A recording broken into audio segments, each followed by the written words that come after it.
Okay, so I will demonstrate again on saving our file on this address. Okay, so we're assuming that this will be the address of our file. The file here is Maria doc, because this will be our file, no? We can identify that this is our file because of the extension. So we are in the local C with the folder fix. Inside the folder fix, there is the ads folder. Inside the ads folder, we can now find or place our file, which is Maria doc. Okay? So, of course, opening. First thing first is, even though without data, we can save. Shortcut for save is Control S.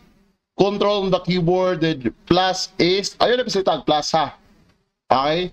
Control and A sa dapat. In a proper writing, Control plus ng symbol din is. Okay? So, it will be automatic on this here. But, if you try to look at this, choose location, OneDrive, it is online, so I will not select that one. Else, I will just select this one, the more option. Then, on the right side, left side, browse. Okay, this save as box. As I said before, this will be the location where we can locate our storage, which is C and D.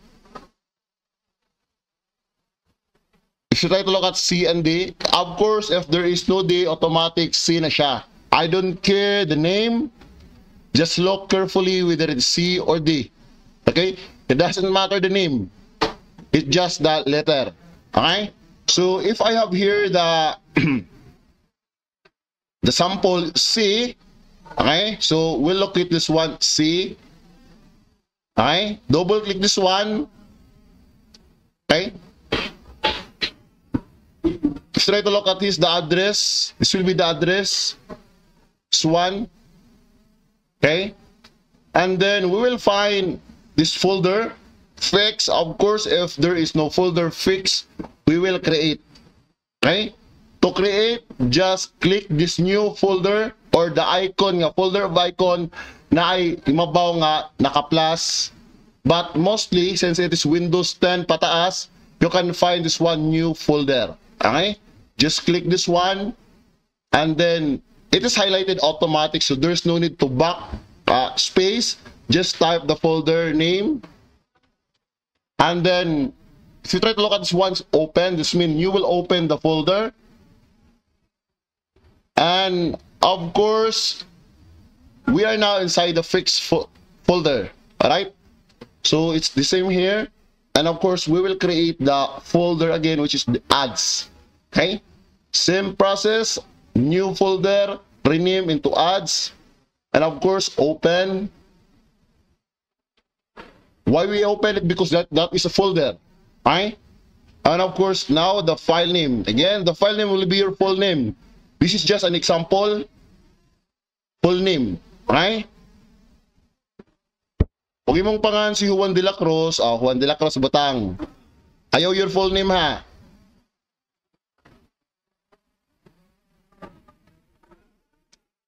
Okay.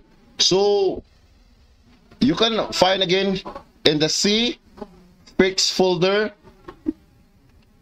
then the ads folder, and now the file name, Juan de la Cruz, and then save.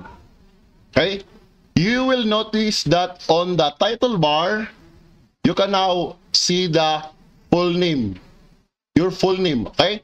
So, it's really possible that this file is saved already. Okay? To check, you can just close this one.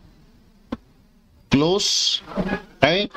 Then, of course, shortcut for the file management is window icon and then the eagle. Okay? So you will locate this one local C, or this one this PC, and then local C, or again you can click here C, Simbrana, and then look for the folder fix. It because there is already the fixed folder since you create them, and then the ads, then you can have the file. Okay? So by that process, automatic you are 75 na. Pasar na, no? So even without data. As long as I can see your file, you are 75. Right? Now, of course, kung walay file, matik 0. Pwede na istorya ha. Okay? So, another error when come this one. Since this is virtual units on our PC, both whether you're left or right sa imong PC diha and the system unit, if fix is already created, then you will create folder. Example, on this process, I will open again the Microsoft Word file. And of course, Control A is to save, no? Then browse. Now, locating to the C, and you will create fix folder again. If I will type fix, there is an error. Okay, try to read or understand this error.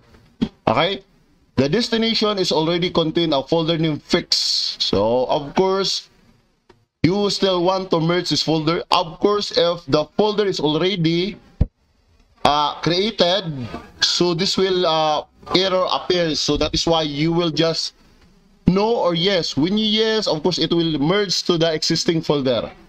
If no, of course, nothing happened. Of course, the same folder name is just new folder lang. Okay? Again, if you created the same folder with the same name, it's already exists, mo nyo magawas. Okay?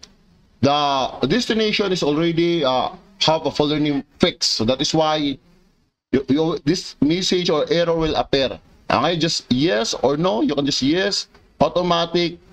You can still find the fix which it already created. Okay? Mora na yung problema ha.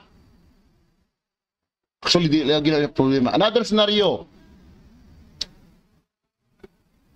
If you cannot find this file in default, save, and this one you type Juan de la Cruz, Maria Doc, you save.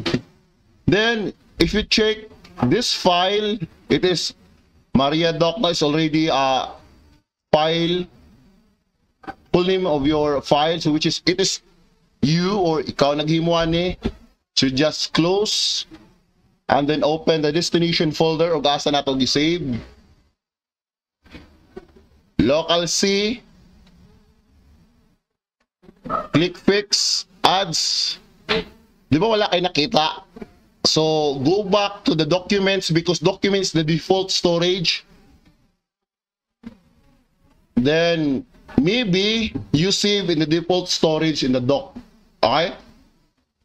So just copy or cut or just copy. Okay? Cut is moving ha. Copy is duplicate. Again, cut is moving to another destination. Copy is duplicate. Okay? So you can just copy or cut and go back to the C, fix, and save. Ayaw ka bala ka og na si Juan de la Cruz ay tapad mo mong PC. O ha? Okay. That is only how you save your file.